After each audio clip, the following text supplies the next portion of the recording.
नमस्कार श्रोते हो. कथा वाङ्मय या यूट्यूब चॅनलवर मी मंदार मधुकर तुम्हा सर्वांचे मनापासून स्वागत करतो. श्रोते हो, अमर या कथा मालिकेतील दुसरा भाग आज आपण ऐकत आहोत. अमर आता खडबडून जागा झाला. डॉक्टर जाधव देखील उठले. त्यांनी विचारले, काय झालं? पुन्हा तेच स्वप्न पडले की काय? अमर म्हणाला, लहानपणापासून पडणाऱ्या या स्वप्नांचा मला अजूनही काहीच अर्थ लागत नाहीये. तोच जाळपोळ, तोच तेथील लोकांची कर्णभेदक किंचाळी आणि तोच एक हिंस्र निर्दयी हसण्याचा आवाज.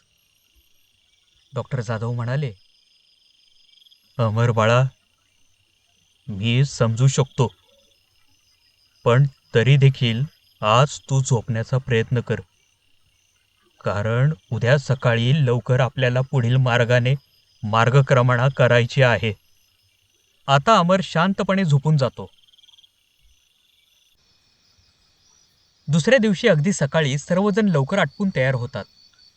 किनाऱ्यावरील राहिलेले सर्व सामान गोळा करून पुढील मार्गासाठी सज्ज होतात. पुन्हा सर्वजण त्या 2 हत्तीवर चढतात आणि त्यांचा पुढील प्रवास सुरू होतो. नदी पार होते. आता घनदाट जंगलामध्ये काही फुटलेल्या दगडांचे अवशेष दिसतात. थांबा, असे म्हणून सगळ्यांना थांबण्याचा इशारा डॉक्टर जाधव देतात.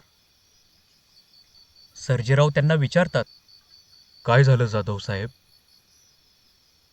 आता इथून पुढे आपल्याला पायी प्रवास करावा लागणार आहे.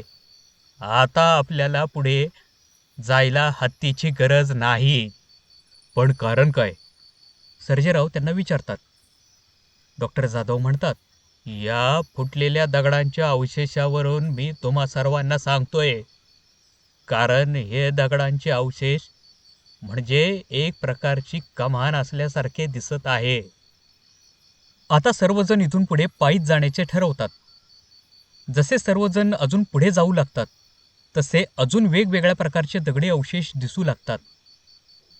या अवशेषावरून एक गोष्ट लक्षात येते, ती म्हणजे बरीच वर्षे इथे मानवी वस्ती अस्तित्वात होती. पण काही कारणाने येथील मानवी वस्ती एका झटक्यात नष्ट झाली. नक्कीच काहीतरी नैसर्गिक आपत्ती किंवा कृत्रिम आपत्ती आली असावी.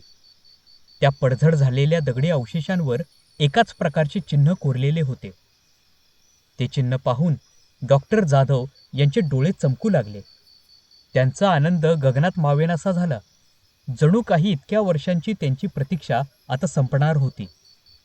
सर्जेरावांनी त्यांना विचारलं, जाधव सर, काय झालं? या चिन्हांकडे तुम्ही असे का बघत आहात? डॉक्टर जाधव कुणाला काहीच कळू नये म्हणून काहीच झाले नाही या आविर्भावात सर्जेरावला म्हणाले, काही नाही. आता डॉक्टर जाधव पुढील योजना अंमलात आणतात.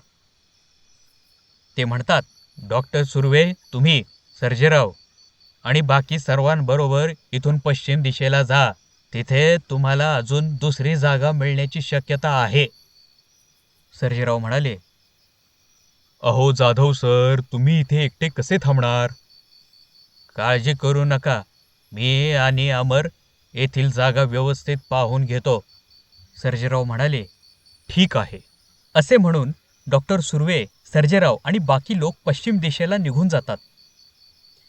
ते पूर्णपणे येथून निघून गेल्याची खात्री झाल्यावरच डॉक्टर जाधव अमरला म्हणाले, अमर, तुला आता पुढे ते 4 खांब दिसतायत का?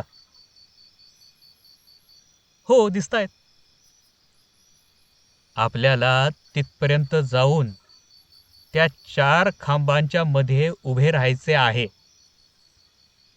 आता ठरल्याप्रमाणे अमर आणि डॉक्टर जाधव दोघेही तिथे उभे राहतात. 4 खांबांच्या मधोमध एक बारीक खड्डा असतो. आता डॉक्टर जाधव अमरला त्याचा हात त्या बारीक खड्ड्यावर, जसे आपण प्रतिज्ञा करताना हात करतो तसे धरायला सांगतात. अमर त्याप्रमाणे आपला एक हात त्या बारीक खड्ड्याच्या वर आणतो. आता अमरच्या नकळत डॉक्टर जाधव त्याच्या हाताच्या अंगठ्याला चाकू मारतात. अमर जोरात ओरडतो, आ! त्याच्या अंगठ्यातून भळाभळा रक्त वाहते. अमर म्हणाला, "आह! अहो, तुम्ही तुम्ही काय करताय? चाकू का मारताय?" तरी देखील डॉक्टर जाधव त्याचं काहीही ऐकत नाहीत व त्याचा हात तसाच त्या छोट्याशा खड्ड्याच्या वर तोपर्यंत धरून ठेवतात जोपर्यंत त्याच्या रक्ताचे काही थेंब त्या खड्ड्यात पडत नाहीत.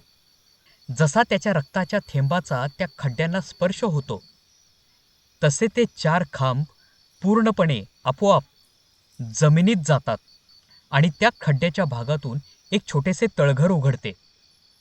डॉक्टर जाधव चाकूचा धाक दाखवून अमरला त्या तळघरात घेऊन जातात. त्या तळघरात एक सोन्याचा सुंदर चमकणारा कप असतो आणि त्या कपामध्ये चमकणारा द्रव पदार्थ भरून ठेवलेला असतो. आता तो कप बघून डॉक्टर जाधव मोठमोठ्याने तसाच हिंस्र व निर्दयपणे हसायला सुरुवात करतात.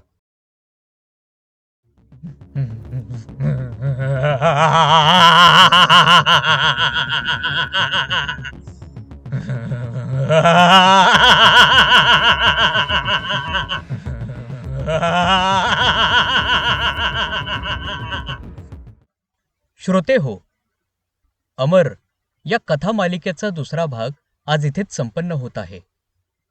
लवकरच आम्ही तिसरा भाग घेऊन येत आहोत. तोपर्यंत अशाच नवनवीन कथा ऐकण्यासाठी कथा वाङ्मय या यूट्यूब चॅनलला कृपया लाईक करा, शेअर करा आणि सबस्क्राईब करा.